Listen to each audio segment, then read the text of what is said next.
Ya,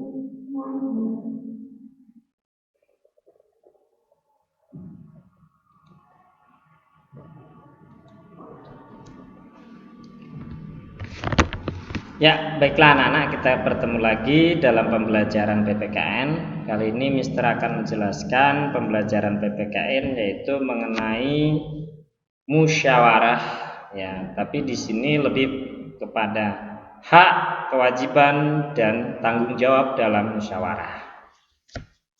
Tujuan pembelajaran ini adalah satu, siswa dapat memahami hak, kewajiban dan tanggung jawab dalam musyawarah. Yang kedua adalah siswa mampu memberi contoh penerapan hak, kewajiban, dan tanggung jawab dalam musyawarah.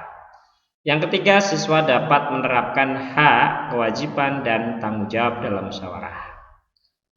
Sebelum Mister menjelaskan tentang hak, kewajiban, dan tanggung jawab dalam musyawarah, maka Mister akan menjelaskan dulu berkaitan dengan pengertian musyawarah. Apa itu musyawarah? Musyawarah berasal dari kata sawara yang berasal dari Arab yang artinya berunding atau berembuk ya. Kemudian dalam istilah tata negara kita di kehidupan yang modern, musyawarah dikenal dengan istilah suro. Makanya biasanya ada namanya dewan suro, dewan yang bertugas memusyawarahkan atau membuat musyawarah. Biasanya ada di organisasi-organisasi kelembagaan, pemerintahan maupun di organisasi politik maupun organisasi sosial itu dikenal dengan istilah dewan suro atau rembuk desa atau kerapatan nagari dalam bahasa daerahnya. Bahkan demokrasi yang kita pakai adalah demokrasi yang berlandaskan kepada musyawarah. Tapi ini hanya untuk masalah keduniawian. Jadi musyawarah adalah salah satu bentuk upaya bersama dengan sikap rendah hati untuk memecahkan persoalan atau mencari jalan keluar persoalan guna mengambil keputusan bersama ya untuk memecahkan masalah yang sedang dihadapi. Atau bahasa sederhananya adalah berbicara bersama-sama untuk mencapai kesepakatan bersama. Itu disebut dengan musyawarah. Nah, setelah mengerti musyawarah itu apa, sekarang kita lanjut hak, kewajiban dan tanggung jawab dalam musyawarah. Hak dalam musyawarah itu ada dua hal.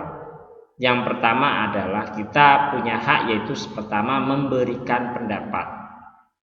Ya, musyawarah itu membicarakan suatu masalah dan kita diberikan hak untuk mengutarakan pendapat. Yang kedua adalah memberikan saran atau kritik atau masukan. Saran, kira-kira kalau ini bagaimana itu saran dari kita. Itu adalah hak kita. Apabila hak kita tidak diterima ya kita harus biasa sikapnya lapang dada.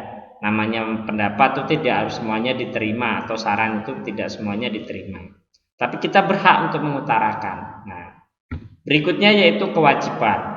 Kewajiban dalam musyawarah adalah menghargai pendapat orang lain dan menerima dengan lapang dada. Apa maksudnya di sini? Menghargai pendapat orang lain artinya kita harus bisa menghargai orang lain. Ketika orang berbicara mengutarakan pendapatnya, kita harus mendengarkan. Itu adalah dalam bentuk menghargai pendapat orang. Diam mendengarkan itu namanya menghargai. Kemudian menerima juga. Jangan ada orang ngomong langsung kita bantah atau kita tolak, itu namanya tidak menerima dengan lapang dada. Berikutnya ada tanggung jawab.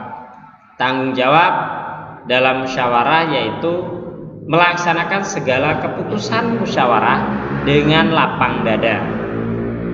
Tidak lari dari keputusan dan melakukan sebisa mungkin. Jadi gak kabur setelah diputusin, aku gak mau ikut, pergi. Nah itu namanya lari dari tanggung jawab ya. Kemudian menjalankan dengan ikhlas, tidak pakai marah-marah, tidak pakai gerutu, tidak pakai ngomong di belakang, itu namanya nggak ikhlas. Kalau ikhlas ya dilakukan sepenuhnya, itu disebut dengan ikhlas. Nah itu tiga hal tersebut yang menjadi tanggung jawab dalam musyawarah. Berikutnya contoh musyawarah. Contoh musyawarah yang dilakukan itu banyak ada di sekolah. Misalkan contoh pemilihan ketua kelas itu biasanya dilakukan dengan musyawarah. Kemudian pemilihan tempat untuk berpariwisata itu biasanya dilakukan dengan musyawarah. Atau pembagian tugas dalam kerja kelompok itu biasanya berunding dulu, musyawarah dulu, kamu jadi ini, kamu jadi ini, kamu jadi itu dimusyawarahkan dulu. Kemudian berikutnya adalah pelaksanaan di lingkungan rumah. Musyawarah biasanya dilakukan orang tua dalam hal memilih sekolah anak, itu dibicarakan dulu, ditanya dulu anaknya mau sekolah di mana. Nah, kemudian musyawarah dalam memilih tempat berlibur atau berwisata. Kemudian ada juga musyawarah dalam pembagian tugas di rumah. Kakak nanti tugasnya bersihin apa, adik tugasnya bersihin apa, ibu nanti bantuin di mana, ayah bantuin di mana, itu dibicarakan secara musyawarah. Berikutnya contoh musyawarah yang ada di lingkungan sekitar atau di lingkungan masyarakat, yaitu ada rapat RT, ada rapat RW, ada pembagian tugas kerja bakti atau tugas ronda yang disusun berdasarkan musyawarah. Nah, itu adalah beberapa contoh dari pelaksanaan musyawarah dan juga hak, kewajiban dan tanggung jawab kalian sebagai anggota musyawarah. Nah, kalian semuanya Mister harapkan bisa memahami materi untuk kali ini. Nah, untuk pemahaman kalian apakah sudah paham atau tidak, maka ada tugas yang harus kalian kerjakan, yaitu coba ceritakan pengalaman kalian ya, pengalamanmu dalam mengikuti musyawarah. Boleh musyawarah di kelas, boleh musyawarah di rumah, atau musyawarah di lingkungan. Coba kamu ceritakan. Kamu pernah menyampaikan hak kamu atau belum?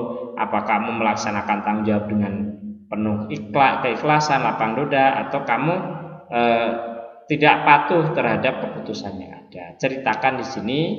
Tugasnya adalah ceritakan pengalaman dalam mengikuti musyawarah. Boleh di rumah, boleh di sekolah maupun di lingkungan sekitar. Mister harapkan pembelajaran kali ini kalian bisa mengerti. Sampai jumpa pada pertemuan berikutnya. Bye bye.